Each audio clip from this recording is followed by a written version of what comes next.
Okay, here I am, Charles Ellis, and I am here. Thanks everybody for joining us at the Group for Change, where we'll be having our guests give you a little bit of motivation and a little bit of encouragement.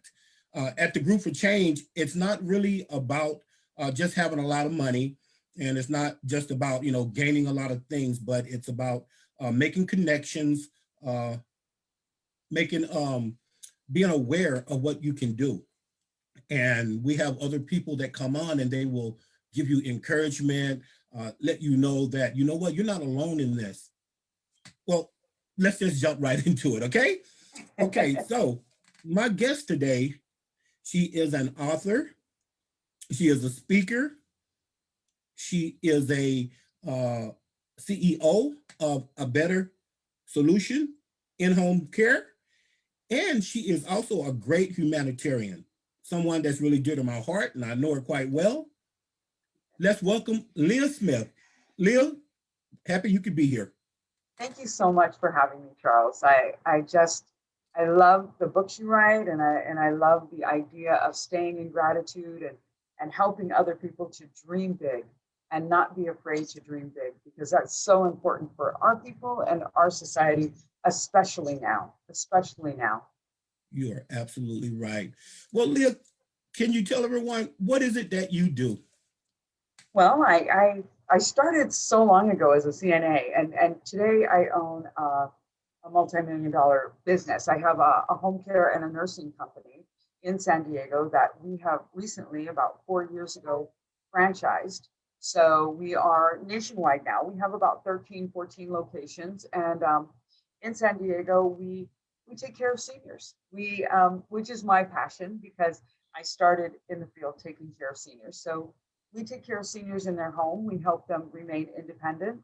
We do personal care, light housekeeping, meal preparation, take care of seniors with dementia and Alzheimer's and hospice care. And, we've been in San Diego for over 20 years. And, I wrote the Home Care Bible and I wrote Aging with Dignity, which are two books that are really close to my heart because my mother is 81, 82, and the conversations change as our parents get older. And so it was really important for me to help other, you know, people that are in my shoes understand their parents and what they're going through. So that's just a little bit about what I do. I'm excited every day to come to work. I love what I do. I love it. Yeah, that's a big part. In my first book, it was called The Fire Within, because I think everybody has that fire. It was Mhm. called Right Here, Right Now. But a lot of people don't know how to actually get started. And, sometimes it can be like, man, can I do this? Can I do that? And how about you? Did you have any fear that maybe you would fail or if you could get started? If you did have it, well, how did you get past it? I was so scared. I was so comfortable working for someone else. I am a good worker. I am a good worker. So I get to work early and I stay late and I do the job. But being on my own, it just was not something that I ever really wanted to do. And what I can tell you is I felt a little bit called. I felt like my boss was really mean to me and I Right, worked really hard and I was afraid, but I just kept praying and taking the next step. right. While I was working, I developed a name. And once I developed the name, I went down to the county assessor's office and I opened a fictitious business name. Hmm. What I find with most people is they don't start from where they are. I mean, you see somebody big and you think, well, I need more money to start my own business. I Correct. need to be right here. And it's truly not. It's you need to take the first step. And they say a journey of 1,000 steps starts with the first step. And it truly did. I didn't rush. I just did everything in succession. And that was how I got started. $20,000 loan, and I left my job and I opened that next Monday because I was so scared of being hungry. You know, I, I had to make it work. I had to make it work. So Wow. And that's one thing that I do know, that dreams are really just possibilities, and that really it's up to us if we're going to make it a reality. Uh, mhm. in my second book, it's called The Fire Within, Transform Your Life. And it was about changing paradigms and belief systems and mindsets. And for me, that was a really big issue. And once I did it, I haven't looked back and I'm still going. Did you find that you had a different mindset, or how did you create that different mindset? Well, at first, when I started the business, I just kept asking people. I developed a mentor. I got a mentor in that stage. And my paradigm shift came after about owning my company for a couple of years and feeling like I was going to stay small because I couldn't Mm. do it. I don't have a college education.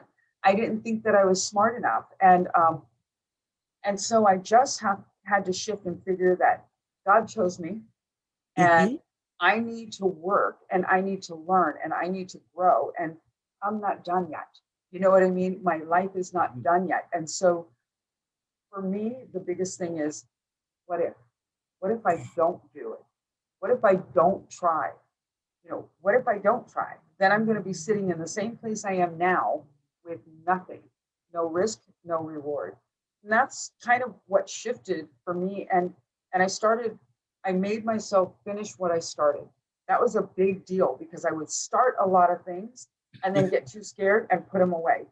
And Correct. even writing my book, I would write, a paragraph and then I go watch TV. And it was like I had to set up some disciplinary rules and tell myself, if you start it, you're going to finish it, whether it's successful or whether it's a flop. You're going to finish whatever you start. And as soon as I did that paradigm shift, my whole life changed. My whole life changed. Wow. I love it. I love it. And I understand that because that's exactly what happened to me. And I actually believe that we are here to thrive and not just survive, but to really do some extraordinary things. And a lot of us don't know that, what, we can do these things. And and I know you probably say, oh, I'm an ordinary person. I just happen to do, great things. But you really are extraordinary also. I know before the show, I was speaking to you about being at one of the events a few years ago, and looking at you and seeing that you were so authentic and the integrity that you had, and you just to show up and to be so open and so transparent was wonderful. And so that actually helped me also to just, what, be myself. Uh, don't have to be afraid. It's going to be what it's going to be. Right. If I make mistakes, guess what? Okay, I learned from it and I keep on Yeah. going. Well, that's what I like about you. You don't just play average. Uh, and I like that. Um, well, let me ask you this. When things are really tough and you, well, I know most of us feel like, man, what happens if I, and you did answer it before, the what if, but when things are really tough, and how do you do it? Is it just repetition, repetition, repetition until it becomes a habit, or? Well, when things are tough, and they're tough for all of us, they're tough for. I mean, look at. Could you imagine being Donald Trump right now? They're tough. Things are tough for everybody, and Yes. the difference between those who succeed and those who don't are when things are tough, I get up and I do life anyway. I do life anyway. I get up, I don't give up. There's a difference, right? Things get hard and I say, I can't do it. And I move back into what's comfortable. Or I get up and I say, okay, things are hard. What can I do about it? And if Right. there's something, even a little thing I can do about it, I do it. I do it and then I relax and I wait. And, life, the quality of my problems gets better the farther along I get because I have more experience dealing Right. with them. Right. I have life gets as a business owner, I am responsible for 25 people in my office. I am responsible for my family's success. And so my problems and my ability to deal with those are much better than when I was just working for someone else. I didn't. My biggest problem was how to pay the rent, or was my boss going to be mad? Now I am the boss, and I got to worry about, am I mad, and how am I acting out on that? So, I think if anybody is experiencing problems, to remember that, they have every tool they need to get up and get over them. And you don't have to be a successful business owner to be successful. And that's one of the reasons why I am so relatable, I think, and down to earth, is because if I can do it, anybody can do it. Does everybody need to do it? No, because I mean, somebody who gets to the top as a janitor is just as successful as me at the top of this. It's like driving a Mercedes, right? Mhm. I just have a bigger payment and it's a lease.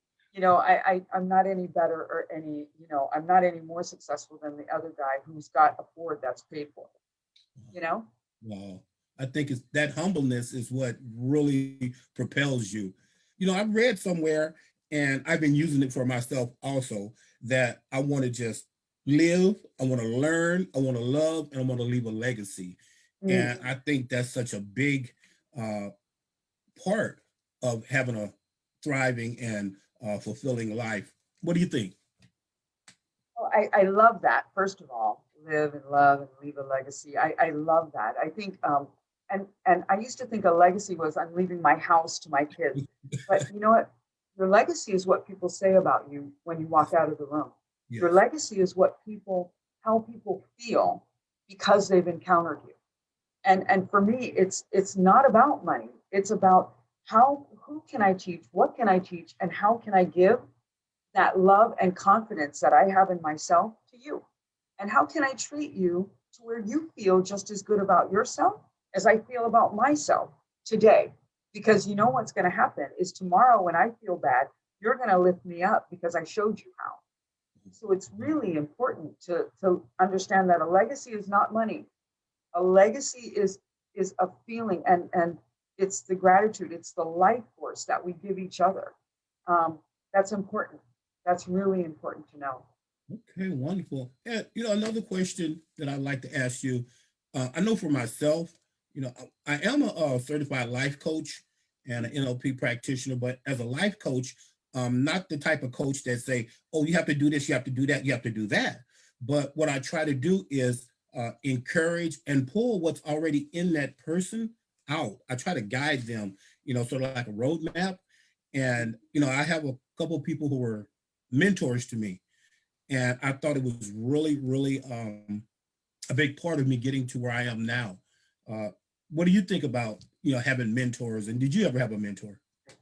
I think, it was like walking into the event, right? The Mhm. huddle that we walked into, and seeing you, knowing how successful you were, made me feel very confident that I wasn't the only one. I mean, the same way people don't want to be the only Black person or the only white person or the only poor person. We don't want to be the only successful person where we go, because we don't know what people think about us either. So for me, having a mentor, and a mentor can be found anywhere, but having a mentor that I want to be like or I learn from has to be within my my genre. So for me, it's in home care, and it has to be somebody who's more successful than me, and it has to be somebody that doesn't want me as a friend. Mm, I mean, they want to teach. Your friends are going to tell you that everything you do is right. I have a mentor, and I wrote about it in my other book, Smart Steps to Big Dreams. mhm. So we've flown to the Capitol because we were part of the big, huge push. And so we flew to the Capitol, testified in front of the Senate together, all this stuff um, on the Senate, on the state board for home care. Mhm. And I would whine all the time. And her company is twice the size of mine. And she turned to me one day and said, I've known you for 10 years and you've been complaining about not having payroll for 10 years. Save your money or stop crying about it. And I was like, what? And you know what? And that's a mentor. That's a mentor who gives it to you real, who gives it to you hard, and who helps you to grow. You know what? I haven't complained about it since. Um, I, we all need mentors, spiritually, emotionally, physically, and financially. We Right. need a mentor. I agree. I agree. I agree. Um, as we getting toward the end of the show, Leah, um, I know that, and I have quite a few, friends in the group for change that are in the medical field. And there has been questions about, because, I posted some of your things too, franchises. If some, and you are a franchisor, correct, right? Yes, Okay, we're the great. franchisor. How would they get in contact with you if they wanted to get into that field of being, getting a franchise? They could definitely email me Mm-hmm. at Lia Smith, LIASMITH at Cox.net. I like that simple one. And or they could come down to our offices and check it out. We're at 3333 Camino del Rio South, Suite 120. We're a better solution. They can go online, absihc.com, and we have a whole franchise site, and that's absihc, so a better solution in home care, the acronym.com.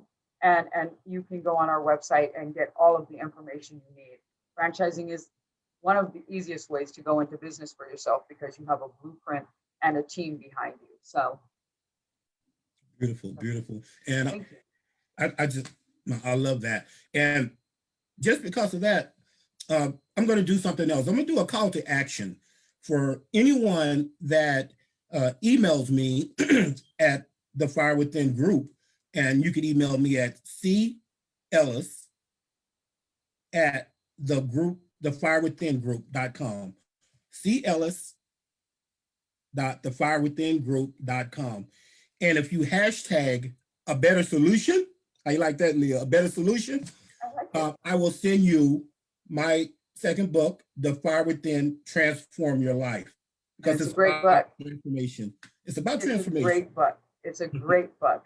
I love your ideas in that book. Thank you. Well, Lia, before we leave, do you have any words of wisdom, any important ideas that you can leave with our viewers? Never give up. No matter how bad it looks right now or how good it looks. Never give up and never stop growing. Life is meant to be lived. Wonderful. Well, you heard it. She's very inspiring. She's the meaning of dream big dreams. Big dreams.